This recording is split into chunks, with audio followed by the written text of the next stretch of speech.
Welcome to the Alain Guillot podcast, a podcast about life, leadership, and money matters. Our guest today is Professor Robert Levine. Professor Levine is a professor of English at the University of Maryland. He is the author of 5 books and editor of so many I couldn't count them. But today we will speak about his latest book, The Failed Promise, Reconstruction, Frederick Douglass, and the Impeachment of Andrew Johnson. Professor Levine, thank you so much for joining us today. It's my pleasure to be here. So I was asking you this before the interview. Well, first of all, I wonder if you could tell us a little bit about your background, how you became a professor of English, and then your interest towards history. Instead of writing about Shakespeare or whatever other English scholar there is, you choose to write about historic figures in a particular tumultuous time of history. Right. So I started out with strong interest in Herman Melville, who's, of course, a 19th century writer. And I was interested in him both undergraduate and graduate school. I started teaching at Maryland in the 1980s, and my first book was on Melville, Hawthorne, and a few other figures. It was on conspiracy. So I've always been interested in politics. I've always been interested in history. While I was at the University of Maryland, I got really interested in Frederick Douglass, who is a Marylander. And my second book was on Frederick Douglass and Martin Delany, who's a Black nationalist and they were friends and enemies, kind of off and on. But when you work on Douglass, when you work on any major Black figure, you really have to know history. You have to know something about the history of race, about slavery. So I've become more of an interdisciplinary scholar, which doesn't mean that every now and then I don't write essays on a Melville novel. I love to read. And the book itself, The Failed Promise, it will read like history. I mean, that's the point. I'm telling a history of Reconstruction, the early years of Reconstruction, and of the relationship between Andrew Johnson and Frederick Douglass. But it's history with a lot of language, with a lot of words. There's a whole chapter on a Douglass speech called Sources of Danger to the Republic. As a literary scholar, I read all of the 15 volumes of the Andrew Johnson papers, and I was interested in how Andrew Johnson used language, what language itself reveals about the man himself, his psychology, his politics. So it's a history book. I wrote it for a trade audience. It tells a story, but it still has a literary component, given my interest in language and words. Okay, so I'm going to ask you more about language in a second, but then, okay, so I read the subtitles of the book one more time: Reconstruction, Frederick Douglass, and the Impeachment of Andrew Johnson. So first of all, not too many of us are up to date with history. So can you describe the Reconstruction period? Sure. And I want to answer your question by addressing the entire title of the book. So the main title is The Failed Promise, yes. And that speaks in a way to the promise of Reconstruction, but it also speaks to the promise of the kind of American ideology that Douglass favored, such as the Declaration of Independence. And it also speaks to the failed promise of Andrew Johnson, because he was someone that people thought might actually be a good president. So Reconstruction, the Civil War ends, what's going to happen? And the Republicans in Congress, who came to be known as the Radical Republicans, said there should be Reconstruction, by which they meant things should change in the ex-Confederate states. Black men should have the right to vote.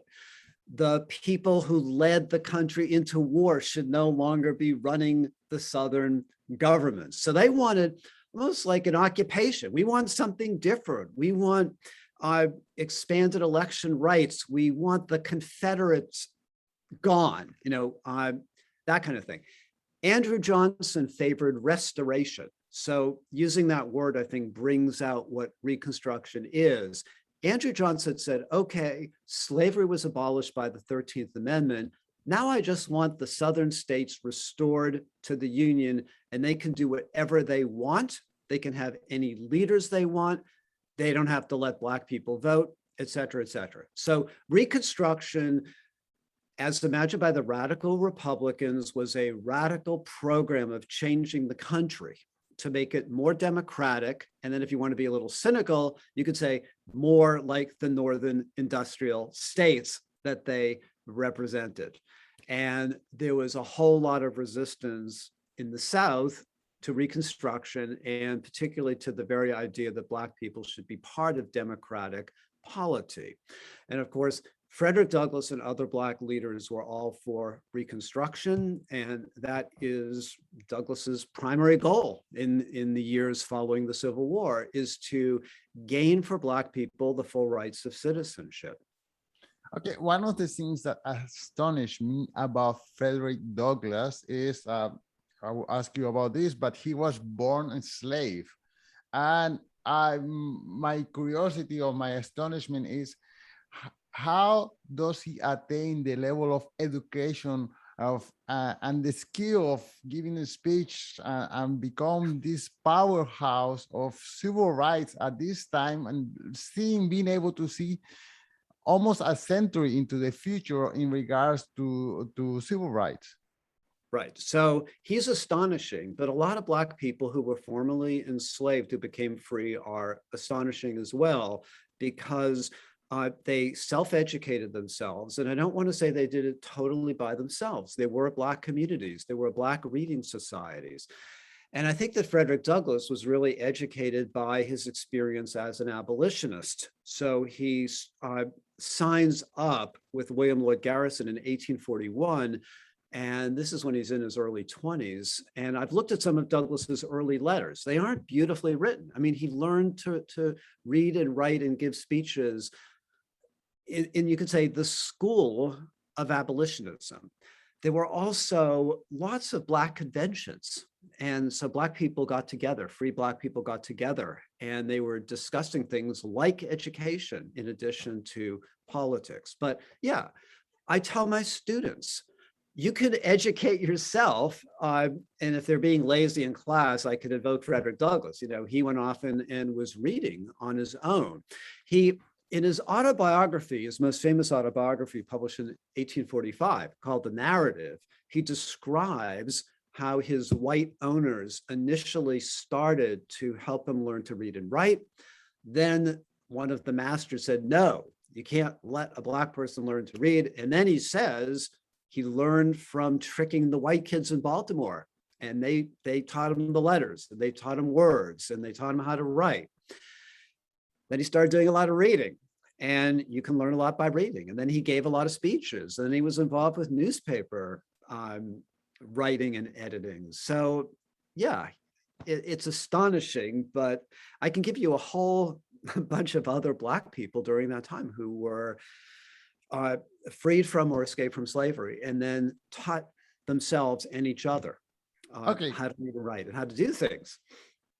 Okay, well, I mean, I can see the trajectory of taking you self-educating yourself, but now he's also born a slave, and now to have the self-confidence to become such a leader, such a backgate to someone who is oppressed by the whole system, to challenge even the president of the time, that also is just blows my mind. It's somewhat miraculous. He was a genius. He had a lot of self-confidence.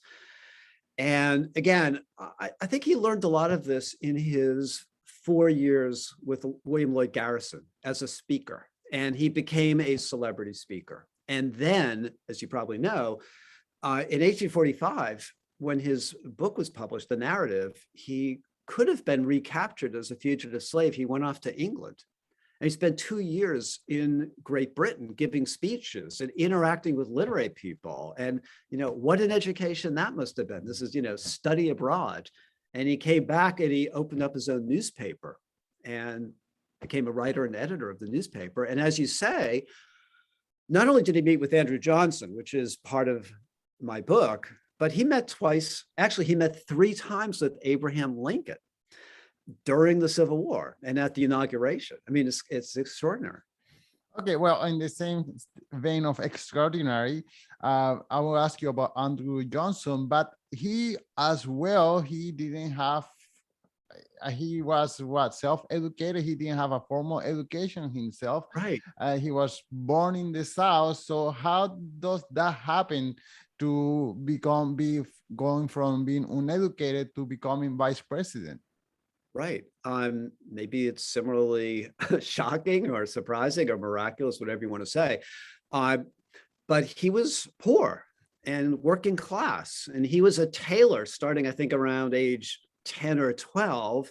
He was in Tennessee, and according to his biographers, he would hang out at the local college, and he taught himself how to read, or he got some basic education as he was growing up, and not formal education, but he hung out with some of the college kids. He went to the debating societies. And, you know, all of this kind of speaks against what I do. I'm a college professor, and I say it's good to get an education in college, but these people, there was a lot of self-education in the 19th century. So Johnson did well as a tailor. Then he became a real estate speculator and made good money. And then he went into politics, and he kind of went up the ladder from little legislative positions in the state to becoming governor of Tennessee and then senator from Tennessee. And then the remarkable thing about him that I emphasize in the opening chapters is he's a pro-union Southerner. He's the only Southern senator who's against secession, who says that the Southern states should stay in the Union. His life was threatened. And in 1863, he comes out against slavery. So where is all that coming from? And I think where it comes from is that he regarded himself as a constitutional scholar, that was some of his favorite reading. And so for him, the idea of working against the constitutional through secession, that was a grave error on the part of the Confederate States. So when the Republican Party thinks that Lincoln might lose the election, they say, let's dump our vice president who's from Maine and go for sectional balance. Let's get this former Democrat Johnson on the ticket. And look, he's good. He was against secession and he's anti-slavery. How many Southern leaders is that true of? So by the time he becomes vice president and then president, people think this guy could actually be a good president because he was kind of a radical for a Southerner. Right. Okay. So you study language and you study many of their speech. Now, my perception is that Johnson, he speaks or he addresses his audience in a colloquial language that is attainable to other Southerners, many of them uneducated. Is that your perception? And also, that's my perception. That's my perception. And Frederick Douglass is known as a great orator. Everyone knows that. The more I studied Johnson, the more I realized he was an excellent orator too. And I think you're right. He could speak in that sort of vernacular for the common person, but he was also very impressive because he knew the Constitution and he sounded smart. He sounded educated. So when I researched some of his speeches, the newspaper reports would say 5,000 people were there. You know, he had charisma as well. And in the book, I kind of eventually get to a point where it seems like he's having a mental breakdown. I mean, he's going on these speaking tours and he's attacking the Republicans and saying Republican leaders should be hung. And the people who wrote about the speeches said, this guy seems like he's drunk. But you go back to just before he became president, and he was a notable orator. And one of his most famous speeches, and I spend considerable time on this in the book, is when he speaks in 1864 to a large Black audience in Tennessee and declares as military governor that slavery is over in Tennessee, and the Black people there go wild with joy. And this makes his reputation as a friend of Black people and as anti-slavery. And then as his racism comes out, as he becomes more reactionary, he keeps saying, remember that speech I gave when Black people said I would be their Moses and lead them to freedom. Well, that shows, I care about Black people. But it's a whole troubled history. He showed promise. He was charismatic. He was anti-slavery. He was anti-secession. And then it seems things changed. So you mentioned that he became a reactionary. Was it maybe that the Republican Party wanted him to transform the country too quick for his own taste? Maybe his intentions were to do a transformation of the country, but at a slower pace. Right. I mean, we won't know if the slow pace was 50 years or 5 years or whatever.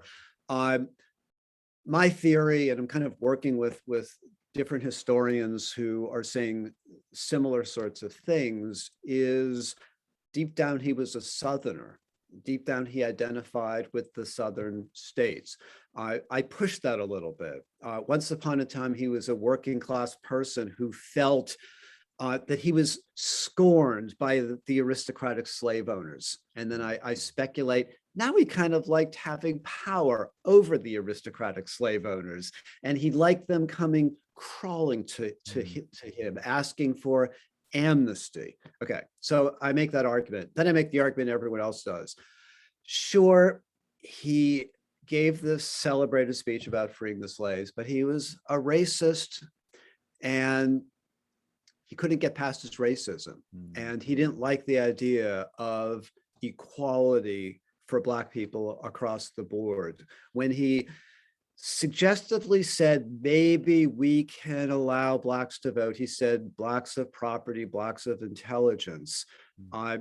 The interesting thing I point out in my book is that Lincoln said the exact same thing shortly before he was shot. Lincoln says, maybe we can let intelligent Blacks vote, or Blacks or Blacks who fought in the Civil War. Then the question everyone speculates on, what if Lincoln wasn't assassinated? What would have been the history? What would have happened? And we don't know. But I think we can say two things, that Lincoln was more pragmatic than Johnson, A, and B, Lincoln listened to Black people. I'm not sure that Johnson ever really listened to Black people. He talked to Black people. And that's the thing that Douglass picked up on when he visited Johnson in the White House in February 1866. Johnson just wanted to talk to the Black people there. He didn't want to listen. So Douglass had to provoke him. And that is a central chapter in the book, as you know. Well, and then the last part is the impeachment. How did that happen? What did he get impeached for? Yeah, so he got impeached for violating the Tenure of Office Act. The Tenure of Office Act was passed by the Republicans in March of 1867 and basically said that any cabinet officer who had been approved by the Senate could not be fired without the Senate's approval. And eventually the Supreme Court said that was illegal. And I think the idea was to trap Johnson.